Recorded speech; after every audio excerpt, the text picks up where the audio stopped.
Okay.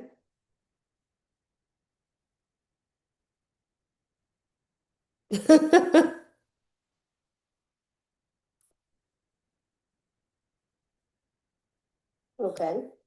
That's funny. There's a delay. Okay. I loved experimenting with that. Lesson learned. And now I'm watching myself. What in the bonkers? Okay.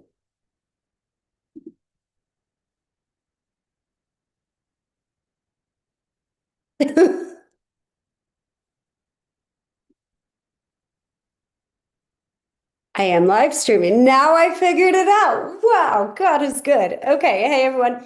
All right, let me pull up all of the notes I have from this question that just came in. Listen, hey, if you sell pools, you are not selling concrete and water. So don't even get me started on this. If you're in any kind of commercial landscaping or construction, where you have to quote somebody, whether it's B2B or B2C, listen up. Today is for you, my friends. So going back to it, an email came through from a pool salesman, entrepreneur, of course, stuck in the entrepreneur sales seat. And he's wondering, how the heck do I teach my team to sell like I do? Which is, by the way, a great freaking question. Now, again, I want to have a disclaimer. If you, as an entrepreneur, enjoy the sales seat, stay in sales. Just hire yourself a dang CEO. So if you sell pools, that's the way I'm going to break this down. I am going to analyze a 7-step sales process and essentially help you make more money. Because remember, you're not just selling concrete and water, you're selling someone's summer dream. Wow. Sell the dream, not the pain.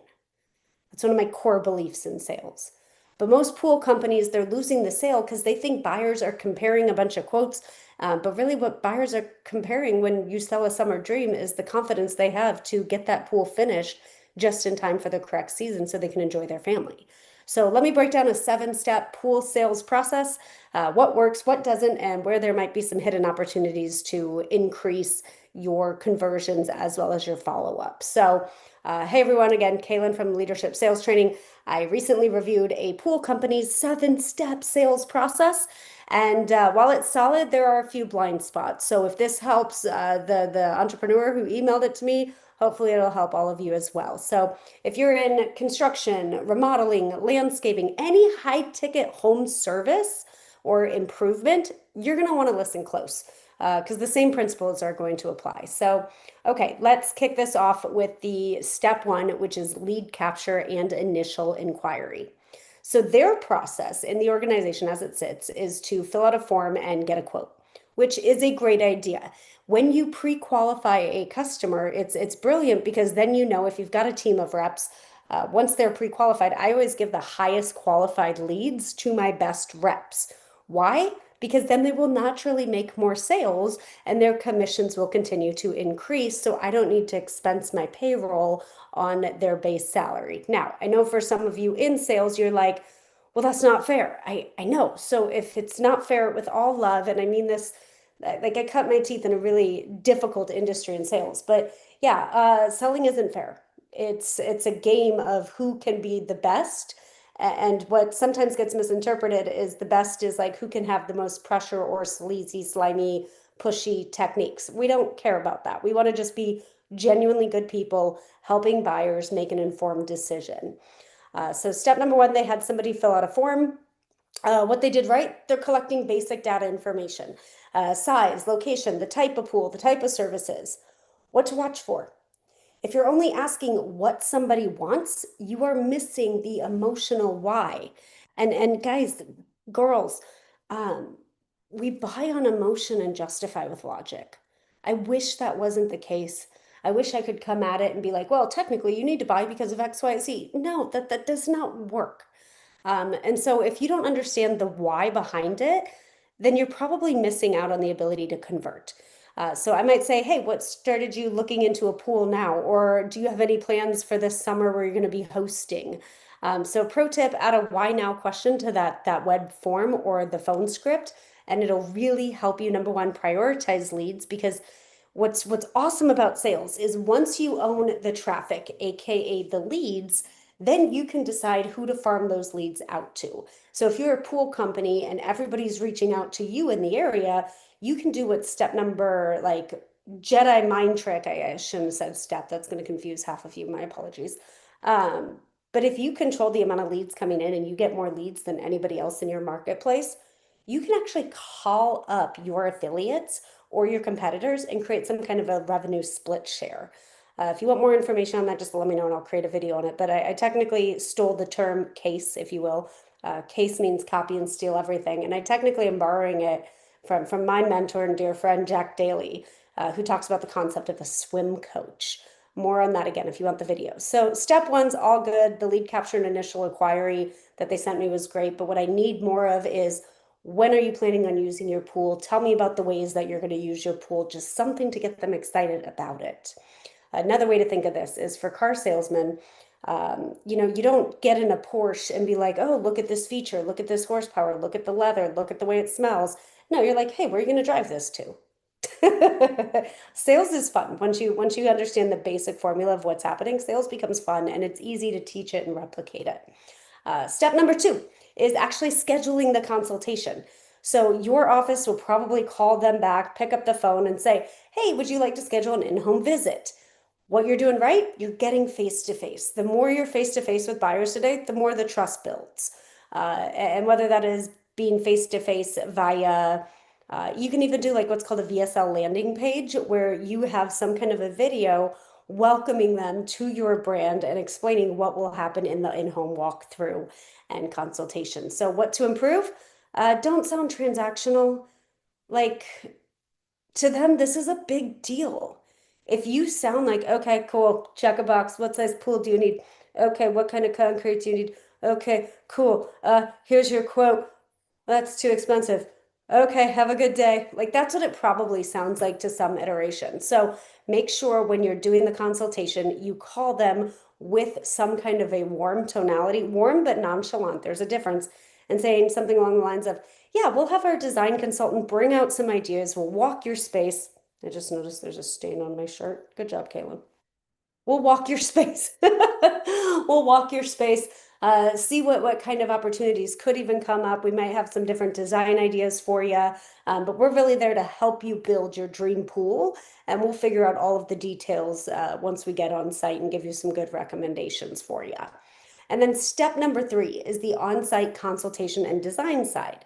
So in this world, you are probably measuring their space, you're showing design options, you're talking features, you're talking benefits, which a hands-on visual demonstration, especially in these kinds of situations, does increase the propensity for that customer to buy. However, most reps, where they get into the flaw, is you start talking too much about features. This is the slope, this is the pump type, this is the blah, blah, blah, blah, insert feature here. Stop doing that. Sell the feeling, sell the emotional dream. So just simply say like, oh yeah, did you have kids? Well, why are you asking if I have kids? Well, because the slope to the pool, you want to make sure it's easy for them to get in and out. Or if you've got a dog, make sure that the dog doesn't fall into the pool. So connect those features to those feelings and make it emotional, not technical. So if you're like most of the technicians I work with, you get really excited about the technical data. That's fine. Get excited about technical data. Like, that's what's cool about sales. But if you're going to get excited about technical data, also explain why that data is relevant to them. Okay, so there's your on-site consultation and design, a little tips and tricks. Number 4, how do you present the quote?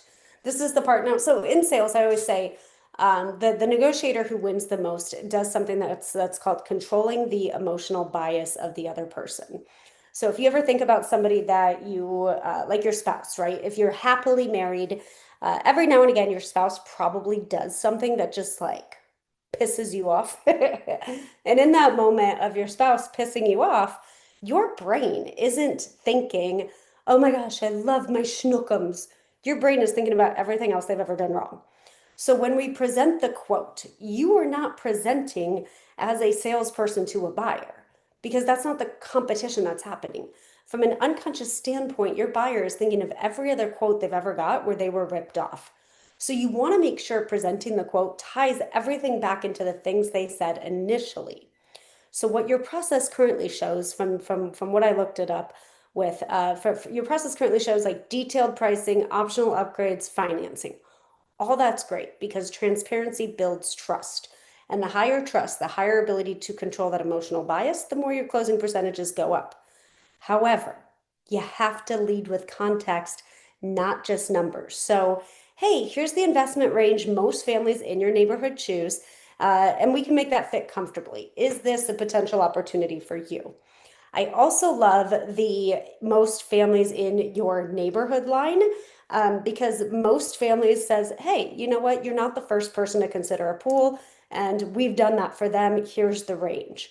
And if they say, oh, the range I was looking for is more on the lower end, it's really easy. You can just say, okay, true. We can look at that range. Absolutely. I want to make sure you're comfortable with this investment. However, if for any reason at all you do want to finance, we can increase that range and add in some of those things we talked about, such as an easy slope for your children coming in, and so that they can enjoy their summer peace of mind. So make sure that if you're going to mention financing, you're not just like, oh, it's $10,000 down and then 3% for the next 2 years. Like, stop that. Make it relevant for them in the range. Okay, now at some point, they're going to have questions, and the world of objection handling is going to come up. Your process, as you shared it with me via email, was to just simply email the quote and then follow up a few days later. In the follow-ups, the things about salespeople following up that get on my nerves is the whole, hi, just checking in, hope you're well, just floating this to the top of your inbox, just seeing what's possible, just seeing if you've reviewed the quote. Don't do any of that. It's too slow, it's too generic, and you sound like every other salesperson. So what I would recommend is instead call or text within 24 hours. I'm noticing a higher conversions on text right now with my clients. But hey, I was just thinking, here's an example of what that text could be. Hey, I was just thinking about that backyard transformation we talked about. Have you considered if you wanted a deeper slope or not? And never say checking in. You want to be as curious as possible. I don't want you to be overly enthusiastic or friendly when you follow up, and here's why. If you're overly enthusiastic or friendly in your follow-up, you're essentially saying, I need your business more than you need to trust us as an expert. So when you do your follow-up, please make sure you are adding value in every stage of it. And then let's just say everything goes the way that we as salespeople want it to go. And now it's time to essentially lock in and ring it up. Cool. This is your contract and deposit phase, or step 6. Your process currently is sending a contract via email and deposit. Here's a couple of things. When you email a contract without a live review, you actually lose the leverage. So I would say if you are going to email it, number one, have it like where you can preview the contract and they can look at it, but not click on anything. And I'd say, hey, just get a quick call with us and we'll walk you through it live, because if you're like most people, reading contracts is annoying. And I'll provide you a full example of what is working and why this contract is written the way it is. And it's more of a discussion than a, hey, sign this and let's get started. The more personalized touches you can do with a buyer in a high ticket personal investment, such as a backyard landscaping pool remodel, the more likelihood that percentage increases. And you're less likely to get negotiations on price because you're building through that emotion. Okay, so step number 7, now we get to build the dang thing. So we go into pre-construction and communication. Your process, naturally so, hand it off to a project manager. They know what's up. What you did right is you defined the handoff. Where you can improve is you've got to have your salesperson send something to that buyer to facilitate that handoff better. So for example, your salesperson can create a little video on their phone. Hey, just wanted to introduce you to Mark. He's our project lead. He's your go-to for everything construction related. I'm still going to be here for you. I'll still be checking in, but you're in great hands. And then that can be, and you can even pre-program that onto another VSL landing page. So that way every salesperson has their own link like that, and you can send that out. Bonus points, you can use AI to get some kind of a voice change, where you can personalize their name so you don't have to recreate a video every time. So if you want a video on that, or possibly I can show you some really cool demos on it. Okay, your final takeaway, if you are a high ticket pool seller. Here's the truth. Most pool companies don't need more leads. Sorry, they need better structure. So if you tweak those 7 steps, you're not only going to close more business, but you're going to shorten your sales cycle. And I'm assuming, based on seasonality and weather patterns, you have a cycle of your business where if you're able to lock in and get more business in that cycle, you're more profitable overall through the rest of the year. And so the way that we want to nurture that environment and that conversation is to not only post photos of the pools and the families you're helping, possibly, but you also want to be aware of, like, in Christmas, have some kind of a seasonality. Hey, pool audits in Christmas because busy season and getting your pool ready needs to start in March. And you can just give out ideas. And so the way that this scales is you will have more people booking appointments to see what a pool in their backyard could look like and could be designed as than anybody else, and you're going to capture the leads. What's also really cool about what it looks like you guys sent me is you have places to refer somebody if they are not your target market. This is a 10 out of 10 from my experience because most companies have not thought about what happens if they get too many leads. And the answer and the easiest thing you can do is you can support your customers by sending them to a competitor or an alternative manufacturer, maker, landscaper. But if you want to turn that up a notch, which that's why you're watching this, if you want to turn that up a notch, what I really recommend is contacting those people and creating an affiliate split. All right, so that's that one. Remember, email me, text me if you've got sales related questions. I'll go live as often as I can, but if you are in construction or landscaping or anything, I hope this video is valuable for you. Check out the upcoming script and strategy workshops. All of that is in the link in the bio. I will show you how to build scripts from scratch so you can increase your closing percentage. You can recruit winners once you have that basic foundation, get leads, make sales. Let's go. All right. Now I got to find the link.